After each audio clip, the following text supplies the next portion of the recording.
freeze drying. It's a fantastic process. It enables us to take all of that water out of the meals, make them really light, but it locks in all the nutrition, keeps all the flavour in, and it also enables the food to stay in the shape it is.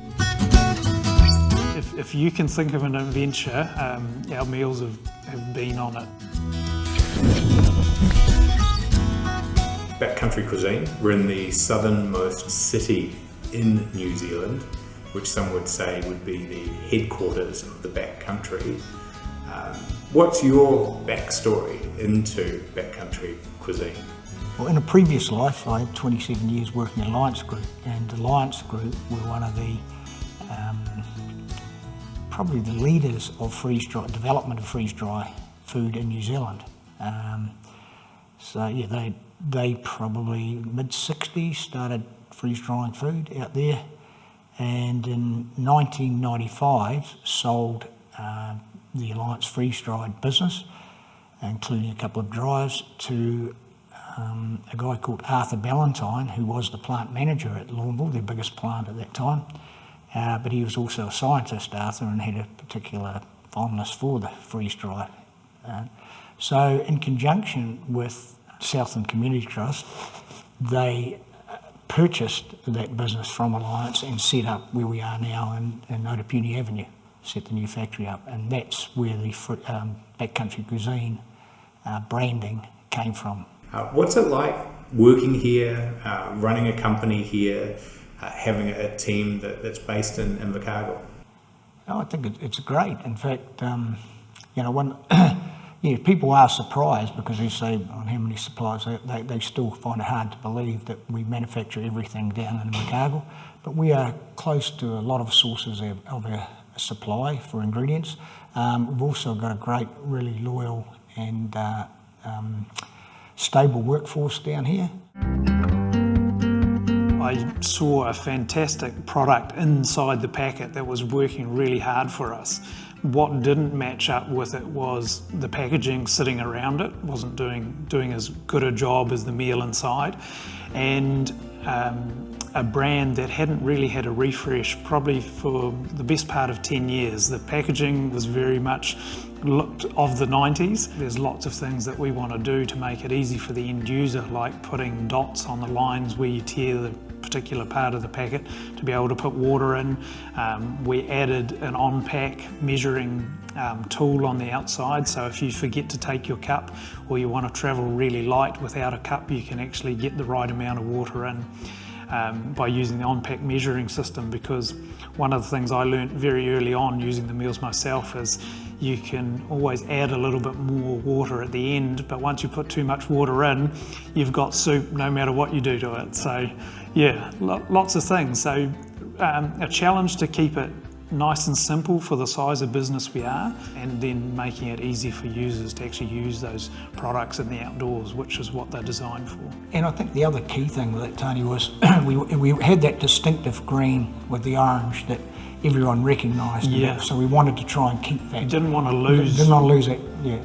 Within our range we have meals, breakfasts, desserts and also complements, and they also had a colour scheme as well, so we transferred that colour scheme across through the modernisation, so people still understood, if I'm buying a meal, it's the dark green packet. So even though the green, the look and feel changed, the green packet was still the meal, the light green is the dessert or breakfast, and the blue one was the complements. I certainly liked it when I saw it for the first time, obviously with the New Zealand made logo was on the previous packaging as that classic red and blue, and you had upgraded it to the new triangle device with the white logo recessed on the black, and it pops out in that bottom right hand corner. It makes me want to turn the package over. I thought it sat really well with our brand and our brand positioning, and being a New Zealand made brand. I thought it supported that really well.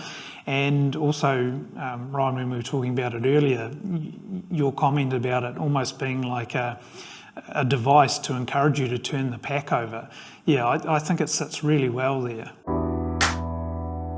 I think, Ryan, you talked about it and you said, well, Tony, why have you cut your pieces of meat into little tiny rectangles, and the same for the egg? Yeah, so ultimately in terms of our production, we do use a lot of technology in our production, freeze drying, the scientific process is sublimation. It's a fantastic process. It enables us to take all of that water out of the meals, make them really light, but it locks in all the nutrition, keeps all the flavour in, and it also enables the food to stay in the shape it is. So we've got the trifecta there, if you like. A lot of what we do in terms of making the shape of the meat and the eggs and other bits and pieces is to come up with shapes that actually increase the surface area, make that surface area of the product as large as possible. And by doing that, when you add your boiling water back into the pack and give it your stir and set it aside for 10 to 15 minutes, that enables the water to get back into the product and rehydrate it properly, so that when you bite into the piece of meat, it's nice and rehydrated all the way through. There's nothing worse than having a piece of meat that's dry and chewy in the middle. I know I've caught myself in the back country and I see the 10 to 15 minutes and I think, I wonder if they really mean 8 minutes. And I worked out a way that you can kind of enjoy the first little bit at 8 minutes, and by the time you get to the middle and then the end, it's 10 to 15 if you're really super late. Yes, there is a trick. What we tend to do with the recommendations on the pack is set the minimum. So 10 minutes is our recommendation for the minimum time you should let it rehydrate. 15 to 20 is even better. And the same thing with the water. We'll give you the minimum amount, because once you add too much, you can't take it back out. But you can always add in a little bit more before you eat it, or if you find a dry bit towards the bottom in the corner, you can rehydrate that. So let's talk about some of the flavours and the actual the meals themselves, because it's more than just the dinner you have at the end of the trek, isn't it? You've also got the smoothies available, there's desserts. Tell me about some of them maybe that you've been involved with, Tony, and maybe then John, about some of the ones you like and have seen through the business for its entire time. What we try and do is not just cater to giving somebody in the outdoors just enough food to survive.